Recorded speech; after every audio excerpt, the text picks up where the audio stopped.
Anak, mag-ay ka na mabuti dun, ha?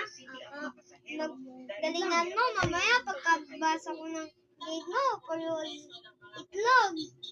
O, anak, magpulpo ka muna, ha? O, anak, mag-init ka. Kaya hindi ka kamot ng kamot dun sa school nyo. Sabi ng kaklase mo, ang daming tutayo ka nga. Apa. Ano naman?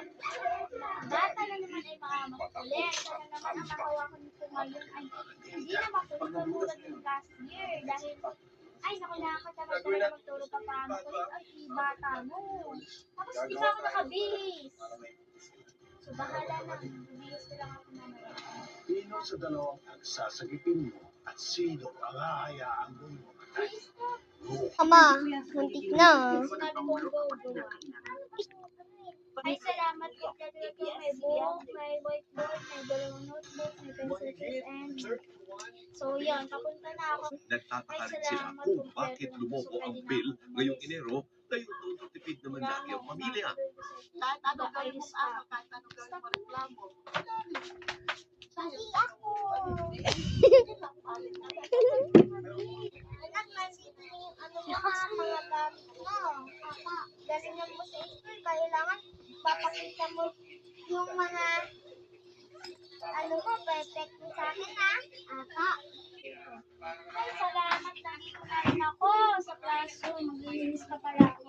So, lalagay ko na muna dito sa sampo. Nag-iris na naman. Kasi kahit as a teacher, kailangan natin makalagahan ang ating classroom dahil malinis. Nakaganti mo. Yan pa din yan. Stop mo daw. Anak, tayo na. Aalis na tayo.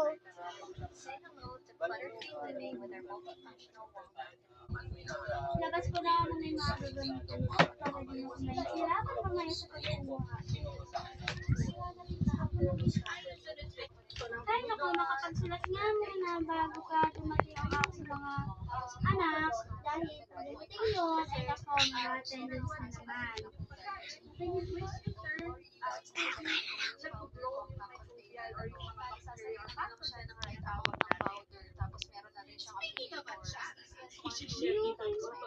Anak, tayo na. Galingan mo ha.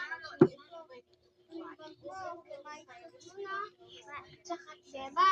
Bye!